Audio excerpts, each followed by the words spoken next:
Vivre FM podcast.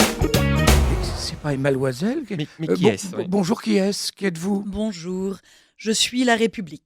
La République? Oui, la République, c'est moi, et pas Jean-Luc. On m'appelle Marianne. On parle en mon nom, souvent. Au nom de la République, blabla Lali. Au nom de ma République à moi, blabla Abdallah.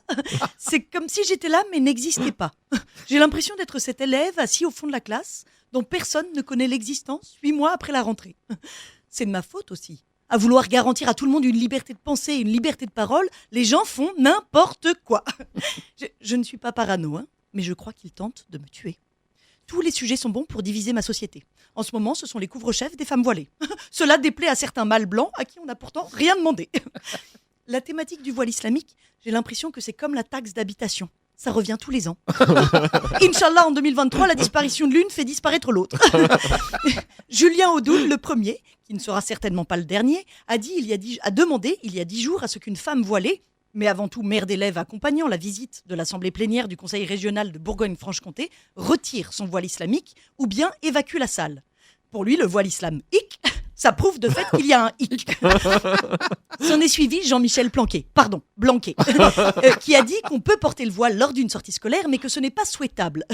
Pas souhaitable pour qui, en fait? Pour l'homme, ministre de l'Éducation nationale, qui a tellement foi en mon école gratuite et laïque qu'il scolarise ses propres enfants dans le privé? J'aimerais bien, mais non, ceci n'est pas une vanne. D'où ma question, qui de la femme en question ou du ministre se voile le plus la face? Autre question, pensez-vous que Julien Audoul, face au pape en visite dans la même assemblée, lui aurait demandé de retirer sa calotte? Non, parce qu'on sait que c'est un peu douloureux d'être décaloté. On sait aussi que certains curés ne se gênent pas pour demander aux enfants de chœur d'ôter leur culotte pour qu'ils deviennent à leur tour une raie publique. Ah, ça dévoile. Et à vapeur? Mais je m'égare. Saint-Lazare, aide-moi. Si le voile islamique n'est pas souhaitable dans notre société, je crois que la calotte et la kippa non plus. À part peut-être pour les chauves pudiques du derrière du crâne, hommes ou femmes d'ailleurs. On devrait également interdire les bonnes sœurs et leur voile blanc sur la tête. Quoique... Non, c'est étonnant parce que quand il est blanc, ce fichu petit bout de tissu est signe de paix, mais dès qu'il est noir, il est une déclaration de guerre. Au temps de la colonisation de l'Afrique, c'était l'inverse entre les couleurs et les significations. Comme quoi, tout n'est jamais tout noir ou tout blanc.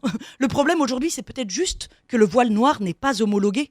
Et comme tout engin non homologué, il est interdit de circuler avec.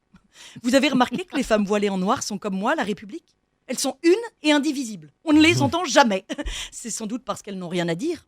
D'ailleurs, c'est bien ce que pensent les détracteurs. Le voile islamique représente la soumission de la femme, tandis que l'émancipation réside dans la capacité à décider, à être le chef de sa propre vie. Mais du coup, si un couvre-chef couvre un chef, le voile islamique couvre quant à lui une chef-feu, dès lors, la femme qui porte le voile islamique serait une femme émancipée.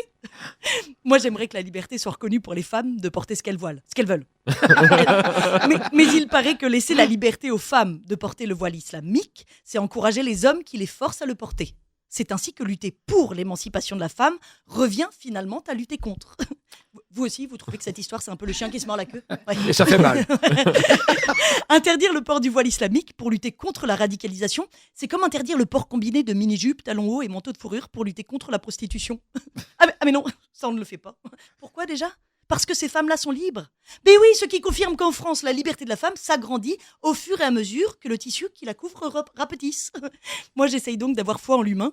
Et croyez-moi, c'est pas tous les jours facile. Donc je vous le dis, calmez-vous avec ce fichu bout de tissu, mêlez-vous de votre culte. J'ai pas envie de devenir une fichue république. Ou l'inverse. Allez, j'y vais. Je mets les voiles. Merci Emma. Merci Emma, et vive la liberté. Merci c'est tout ce qu'on peut dire. Merci. On vous retrouve de toute façon. Et vive la République. Évidemment. Vivre FM Podcast.